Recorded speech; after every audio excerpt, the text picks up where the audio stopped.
reading of the Sri Sai Satcharita from the Shri Sai Baba temple at the MCB Scotland. And today we are going to continue with our reading of chapter 40.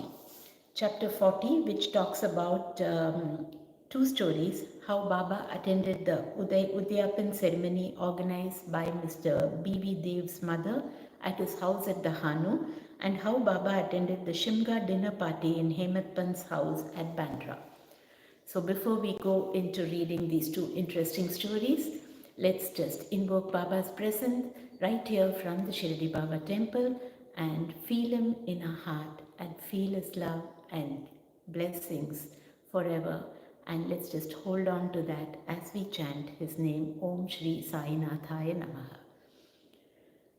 So let's sit erect, comfortably, with spine erect, eyes closed, and taking a few deep breaths in and out. Feel Baba within you and outside of you. And now we'll chant his mantra. Om Shri Sai Nathaya Namaha. Om Shri Sai Nathaya Namaha.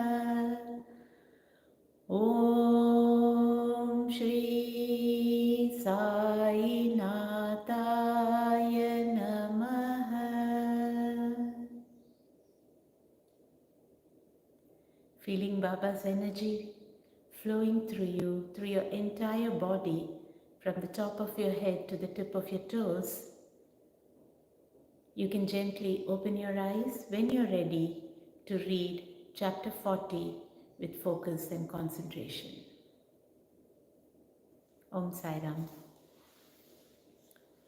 So today we read two stories of Baba from chapter 40.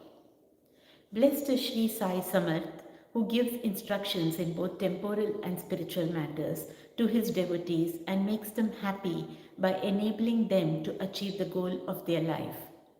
Sai, when places his hands on their heads, transfers his powers to them and thus destroying the sense of differentiation, makes them attain the unattainable thing. He who embraces the bhaktas who prostrate themselves before him with no sense of duality or differentiation, he becomes one with the bhaktas as the sea with the rivers. Now to revert to the stories of this chapter. Mrs. Dev's Udyapan ceremony. Mr. B.V. Dev was a Mamlatadar at Dahanu, Thana district. His mother had observed 25 or 30 religious vows, and a Udyapan, a concluding ceremony in connection therewith, was to be performed. The ceremony included the feeding of 100 to 200 Brahmins. Mr. Dev fixed a date for the ceremony and wrote a letter to Bapu Sahib Jog asking him to request Sai Baba on his behalf to attend the dinner of the ceremony, as without his presence the ceremony would not be duly completed. Bapu Sahib Jog read out the letter to Baba. Baba noted carefully the pure-hearted invitation and said, I always think of him who remembers me. I require no conveyance, carriage, tonga, train or aeroplane. I manifest myself to him who lovingly calls me. Write to him a reply that three of us, the trio, myself, yourself and a third person, will go and attend it. Mr. Jog informed Mr. Dev of what Baba said. Mr. Dev was much pleased, but he knew that Baba never went to any place except Rahata, Rui and Nimgaon in person. He also thought that nothing was impossible for Baba, as he was all-pervading, and that he might suddenly come in any form and fulfill his words. A few days before this, a sannyasi in Bengali dress and professing to work for the cause of the protection of the cows came to the station master at Dahanu to collect donations. The station master told him to go into the town and see the Mamlatadar, Mr. Dev, and with his help collect funds. Just then, the Mamlatadar happened to come there. He The station master then introduced the sannyasi to him. Both sat talking on the platform. Mr. Dev told him that a subscription list for some other charitable cause had already been prepared by the leading citizen, Rao Sahib Narottam Shetty, and so it was not proper to start an other subscription list, and that it would be better if he would visit the place after 2 or 4 months. Hearing this, the sannyasi left the place. About a month afterwards, the sannyasi came in a tonga, which stopped in front of Mr. Dev's house at about 10 a.m. Dev thought that he came for donations. On seeing him busy with the preparations of the ceremony, the sannyasi said that he had come not for the money but for meals. Dev said, "All right, you are welcome in the house." The sannyasi said, "Two lads are with me." Dev said, "Well, come with them." As there was about 2 hours for the meals to be served, Dev inquired where he should send for them. He said that it was not necessary as he would come himself at the appointed time. Dev asked him to come at noon. Exactly at 12 noon, the trio came, joined the party, and after feeding themselves went away. After the ceremony was finished, Dev wrote a letter to Bapu Sahib Jog complaining of Baba's breach of promise. Jog went to Baba with the letter, but before it was opened, Baba spoke. "Ha, he says that I promised him to come but deceived him. Tell him that I did attend his dinner with 2 others, but he failed to recognize me. Then why did he call me at all? He thought that the sannyasi came to ask for subscription money. Did I not remove his doubt in that respect? And did I not say that I would come with 2 others? And did not the trio come in time and have their meals? See, to keep my words, I would sacrifice my life. I would never be untrue to my words." This reply pleased Jog's heart, and he communicated the whole reply to Dev. As soon as he read it, he burst into tears of joy. How he was deceived by the sannyasi's prior visit and his coming to him for subscriptions. How he also failed to catch the significance of the sannyasi's words that he would come with the 2 others for meals.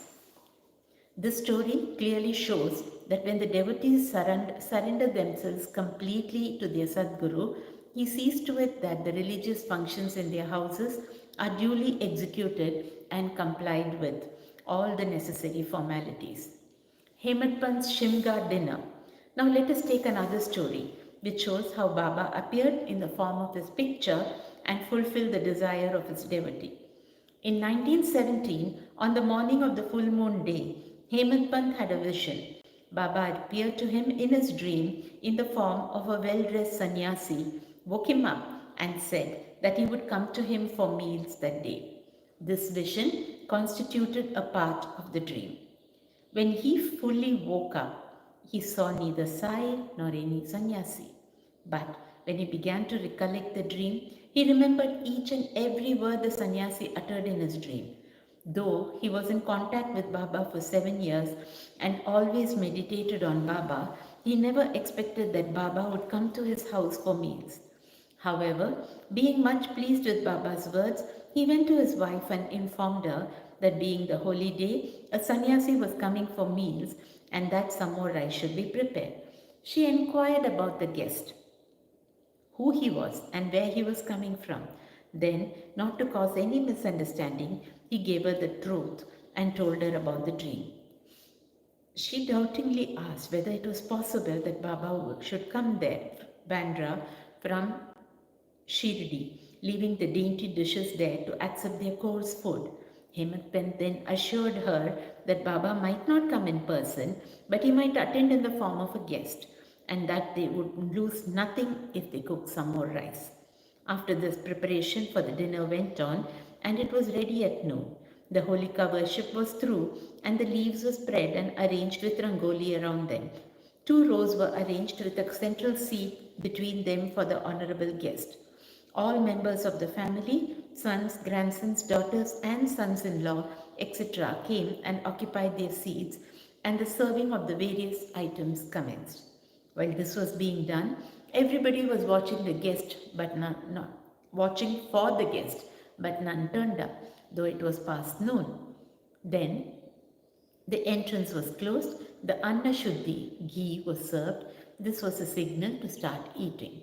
Formal offering to the Vaishvadeva fire and Naivedya to Sri Krishna were also over, and the members were about to begin when footsteps in the staircase were heard distinctly.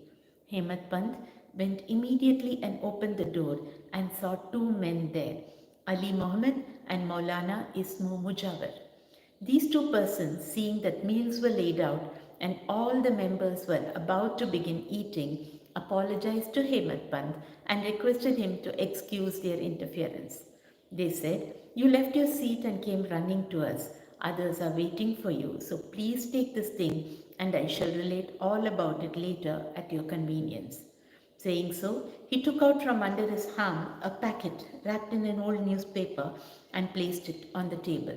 Hemant Pant uncovered the packet and saw, to his great wonder and pleasant surprise, a big and nice picture of Sai Baba. On seeing it, he was much moved. Tears ran down from his eyes, and hair stood on end all over his body, and he bent and placed his head on the feet of Baba in the picture. He thought that Baba had blessed him by this miracle or Leela. Out of curiosity, he asked Ali Mohammed how he got this picture. He said that he bought it from a shop and that he would give all the details about it afterwards, and wished that as all the members were waiting for him, he should go and join them.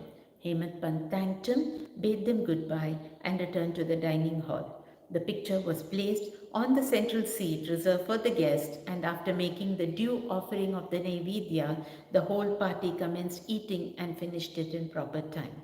On seeing this beautiful form of Sai in the picture, everybody was extremely pleased and wondered how all this happened.